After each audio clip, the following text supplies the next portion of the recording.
listening to the podcast A Resonant Life, produced by The Time Is Now Productions. I am Mike Thompson, your host and Reflector-in-Chief. In this podcast, we will discuss experiences and insights from living a life devoted to uncovering the authentic self and finding fulfilling purpose from the past, the present, and the future.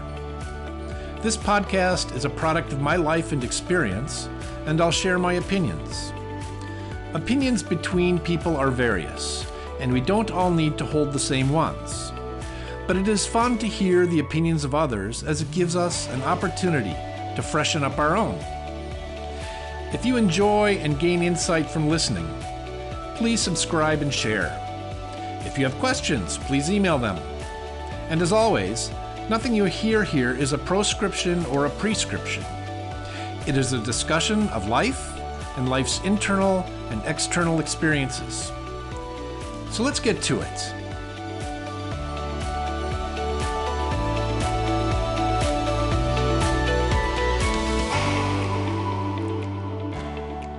And welcome. Thank you for listening and joining me today. And as always, a special hello and welcome to those joining for the first time. And to those of you who've been with me on this project for a while, welcome back. So with today's episode release, it seems I am trending to be back on track to doing one episode a week again. At least almost. I think we're at 10 days this time, right? Anyway, I'm starting to regain that balance I lost at the end of May when I started teaching a university course. And you know what? In the spirit of using the events, incidents, and reality of our lives as the material to create a path forward, I'm going to use my being out of balance, of not having enough time, and too much to do as our jumping off point today. Have you had periods in your life when you had too much to do? Too many demands, too many responsibilities, too much to manage in the time you had available with the energy you had? I suspect most everyone at some point in their lives, right? So certainly this isn't my first time either. I've got a good friend too. She's also been experiencing this feeling like life is a Looney Tunes carton clock and the hands are spinning around faster and faster and faster until it explodes in a shower of springs and clock parts and cuckoo birds. And it was my talk with her and her experience that helped me to see my own situation more objectively and to see that I too had too much to do and too little time to do it. And as a result, I'd lost my balance. I'd lost my focus on positive intention. I'd lost that easy smile on my face that was replaced by more of a grimace of stress, a rictus smile, kind of like, hi. So there was just no time to smile, right? There was no time to walk slowly. There was no time to walk casually. There was no time to just sort of enjoy, to chit-chat with friends. No time. Too much to do. With that overwhelming introduction, let's dive into our project here at A Resonant Life today.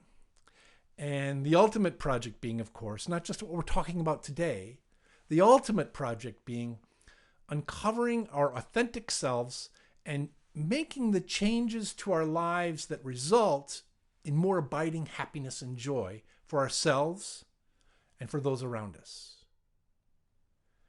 And by doing so, becoming active agents and creators of peace in this world we share.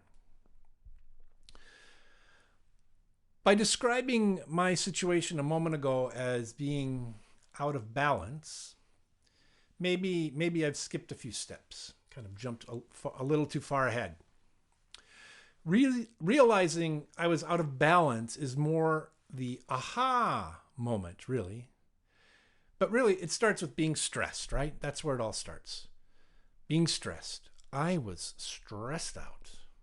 There really was too much to do and too little time to do it in. And this was all new stuff on top of my already busy life.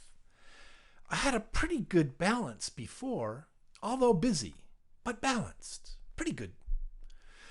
But with my appointment to teach and the short time frame in which I had to develop the course, that scale that was balanced not only tipped to one end, it sort of blew up like that clock that was spinning too fast. When I think back to the feelings I was having, dialing back the memory, trying to recapture the sensations, the memories, what was going on, right? When I think back to the feelings, the physical sensations, the status of my mind, the image of a whirlwind comes up, or a blizzard, a sensation of being at the mercy of rushing forces and not being able to see the path that I'm supposed to be walking, the path that I want to walk. No longer able to see the path I had the intention to walk and had been walking. And I recall kind of a buzzing, physically shallow breathing, faster heart rate. These are the sensations of overwhelming stress. When we're overwhelmed by stress, we lose the capacity and the ability to be intentional, to be present, to be available. Our expansive heart and mind kind of can shut down. We can lose the sense of being in control of our lives, of our emotions and reactions. We can lose our intention to be of help, our intention to be someone others can rely upon. Like smoke, poof, it's gone. That's how powerful overwhelming stress can be. So biologically, our bodies tip into a fight or flight mode with endorphins and hormones flooding our brains and bodies, getting us ready to fight or to flee in order to survive. And flooded with chemicals genetically evolved over millennia that helped our species survive another day, it is hard to reassert our intentionality, our conscious aspirations to be altruistic and put others first when our body is telling us we must survive. It is hard to bring our conscious spirituality or our conscious, spiritually aware, aspirational minds back from the overwhelming demands of the biological imperative. Think of it like this. Let's do a metaphor. When we're overwhelmed by stress, it is like being swept away in the fast current of rushing water. We're just trying to keep our heads above water, to breathe while being swept along. So please keep this metaphor in mind, because we'll come back to it. We're going to come back to it a lot. And also, I want to clarify one thing. Overwhelming stress doesn't mean that we're not productive, that we don't get things done. Most likely, we're very productive and get a ton done in the demand or activity that is causing the stress, that has tipped the balance. But we are taking care of those things at the expense of everything else. And it is the everything else that is the foundation we are trying to establish and build to generate abiding happiness, to build the capacity to be of help to others, the intention to put others' needs before our own wherever possible. In the case of our rushing river analogy, we are breathing, we are keeping our heads above water, but that's about it. So now let's make a quick side note, okay? Stress, in and of itself, isn't bad. it isn't inherently a negative state of mind or emotion. Stress can focus us, can help us to focus intensely and do things we didn't think possible, to achieve more than we thought we could. But that is managed stress, focused stress. Stress as part of the balance. As you'll recall from earlier, it was a discussion with my friend that gave me my aha moments. The realization that I was out of balance, that I was basically just keeping my head above water, but not much else in the way of proactively living a resonant life. That conversation with her was the aha, where I realized that I wasn't practicing altruism, wasn't working to be a person others can rely upon, a person others would miss. That moment was my spiritual cue, the light bulb above my head that helped me to stop, to breathe deeply, to think and reflect. And part of that reflection was taking stock, kind of doing an inventory of how I intended to live, altruistically available to others, a help and support without condition or distinction, right? And I realized I was coming up very short in those things, all in the service of preparing for the class I was to teach. So stopping to reflect, to take stock, to do the inventory, what a miracle this is. The moment I did it, the maelstrom of being stressed out, it just subsided. At least it receded. And I was able to see clearly where I had been, where I was, and most importantly, I had the space and ease in that moment to decide where I wanted to go and how. And of course, I wanted to do everything. I needed to complete the work for the course, the class, and it was imperative that I continue the project of living a resonant life and doing this podcast. And further reflecting,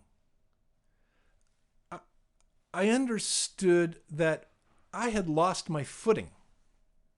Again, think of the rushing river. I had lost my footing and slipped into that rushing water. But I could regain my footing with intentionality, being awake, conscious and intentional about how to go forward. So many things came to me in that reflection. It just took stopping, breathing deeply, and taking stock. Everything calmed down. And I want to share that with you. I want to share the reflection with you. I want to share the process that I sort of went through. So number one,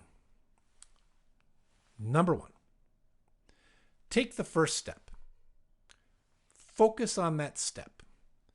Start in the moment with what is in front of you. What does this mean? You have a million things to do. You have a million steps to take. You have a million roads to walk. You can't do any of it if you're just spinning and confused and distracted. You have to take a step. So pick one, pick a step, pick a thing, pick an action. Pick it and then do it. Break everything down into steps that can be taken one after the other. Okay, this was a start. This was me trying to assert control over the maelstrom of demands. Thinking of our rushing river, this is me reaching out to grab a rock or a tree limb, to arrest being swept down the river in the current, to stop that, to just hold on to something. It is a stop. It doesn't get me out of the water. It doesn't get me out of the current. But at least metaphorically, it is me working to get my footing. Okay, 2. Do what you can do. Or rather, I vowed to do what I could do. And this is me doing something that's very hard sometimes, but acknowledging limits and limitations and putting up some realistic boundaries around my time and energy. There's a lot of acceptance in this part of it, in this second step. I have to accept that I can't possibly make the perfect class curriculum. But I can make a good one, a good enough one to start. First step. Second step is the next semester, right? Do what I can do. First step, do as good as I can. Don't shoot for perfection. Shoot for good enough. Later, next semester, I can improve on that. I can build on the foundation I've set. Do what I can do. Acknowledge my limitations. Okay? Another metaphor. Being a shepherd comes to mind. I can't manage a flock of 20 sheep, but maybe I can manage a flock of 10. So I'll manage that flock of 10 well. I'm going to do great in managing that flock of 10, right? Maybe later, with skill, experience, I'll be able to manage 20. But before I get to 20, maybe I'm going to do 13, then 16, right? Build. So in terms of our rushing river, it is a lot of metaphors here today. In terms of our rushing river, it is like using that stone or the branch that you're holding on to regain some footing and then get a clearer sense of where the shore is. If you're not being swept along and just treading water, trying to breathe, if you're stopped, then you can actually kind of prop yourself up and look around, right? Check out where you are. What are the opportunities, right? Where's the shore? Where are the stepping stones to how I might get to that shore? This step is another aspect of breaking things down into steps, into bites, into manageable things you can do. And keep in mind, be flexible. Sometimes you need to adjust and reschedule a bit, right? Adjust. Be flexible. Don't do things in stone. Break it down. Take the step. If it's still not working, break it down again. Try again. Okay, that was 2. Number 3, open our hearts. See with our hearts, not our heads. This is a reminder that when we approach everything from a human-centered perspective, we miss the opportunities for spiritual growth, insight, and intuition that are always around us. Doing this resulted, for me, it resulted in a feeling like the sun coming out from behind the clouds, or like a fog lifting and suddenly I can see to the horizon.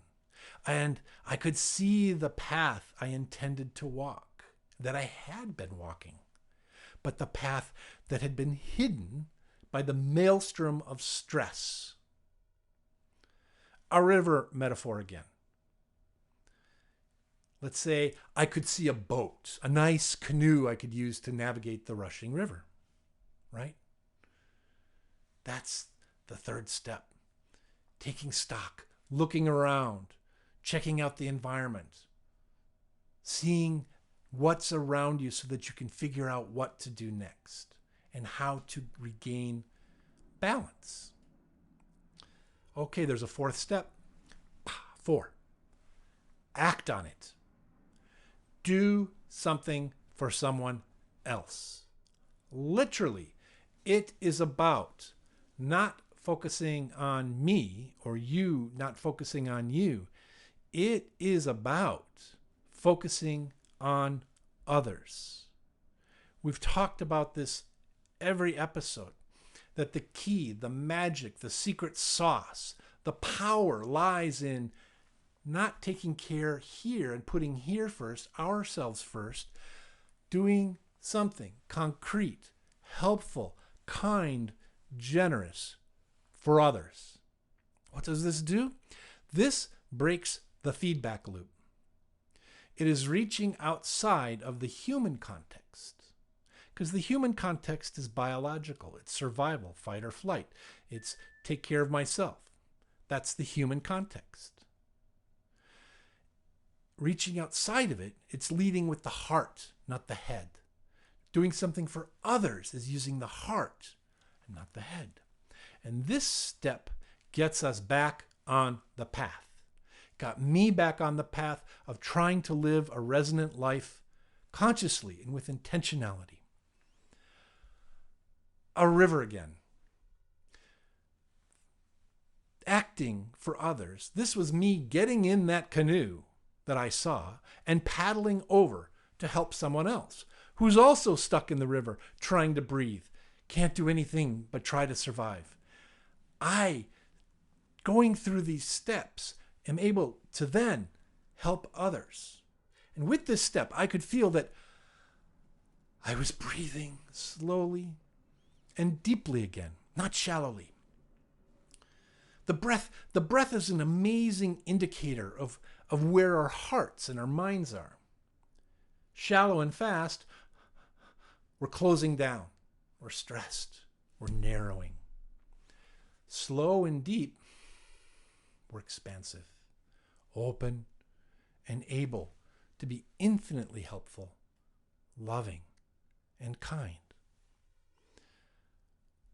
Okay. A lot of metaphors, a lot of analogies kind of throughout those 4 steps. So let's recap in short digestible statements, okay? Step 1, take one small step. Do what you can do. Open your hearts. Take concrete action. Okay, one more time, a little more meat on them this time. Number 1, take one small step. Focus on doing this one step. Okay? 2, do what you can do. Acknowledge and accept limitations. And renegotiate where you need to renegotiate. 3, open our hearts. Look to see how we can help others. Look to see who around us needs help. A kind word. Open our hearts. 4, take the concrete action to actually help. Make thought a reality. Make intention action. And now, this is where the magic happens. If we get this far, wonderful things will happen. What are they? Well, there are 2 sides to overwhelming stress, right? There is our own overwhelming stress, which we've now got some ideas and strategies to handle, to tame. But there is the overwhelming stress we see others go through. Having the insight of knowing our own, now we can spot it when others are going through it. Family, relatives, friends, colleagues. We can see it more clearly, objectively in others, and then we can gently step in to help them slow down, breathe, and find their own path forward. Let's revisit our river metaphor again. This is us in that canoe, paddling down and up the rushing river, paddling all over, helping others who are foundering and swept away. This is us using our superpower. Balance, that process, becomes an ability to help others skillfully and with wisdom and compassion. Our own recovery becomes an ability, a skill, a superpower, like I said, to help others skillfully and with wisdom and compassion. I said that twice because I really mean it. You may be wondering where the Buddhism is in all of this, right? This is a Buddhist-informed podcast after all. So where's the Buddhism? Well, all of this, everything we're discussing and going over and learning, this is Buddhism, but it's cast in a contemporary light from a modern perspective. We're using the stuff of our world and our experiences and our lives to ultimately become enlightened, just as the Buddha did. After all, what did the Buddha, Prince Siddhartha, before he became enlightened, what did he do to become a Buddha, to become enlightened, to uncover his authentic self? He used the experiences of his own life with the goal of ending suffering in the world. He used the experiences of his life to uncover his authentic self. He's the progenitor of living a resonant life. We can do this. We can do what Prince Siddhartha did. And we can be forces of joy, peace, and abiding happiness if we set our hearts and minds and intention on doing just that. Okay, that's a wrap for this episode. Thank you so much for joining me today and listening through my multiple metaphors. Isn't it wonderful that we can do this? I mean, I truly appreciate all of you who are listening and watching and making efforts to become altruistic actors in your worlds. Your good, positive, kind actions touch everyone, everywhere. So let's continue to walk this path together. I look forward to our next episode as we continue to uncover and discover our authentic selves. Thank you. Thank you for listening. If you enjoyed this podcast and want to hear more, please subscribe and share. If you'd like to share your own experience, thoughts, or ask a question, please send an email to mike@resonant.social. With gratitude, theme music is courtesy of Stock Audios, distributed by Pixabay. A Resonant Life is a podcast from the Time Is Now Productions.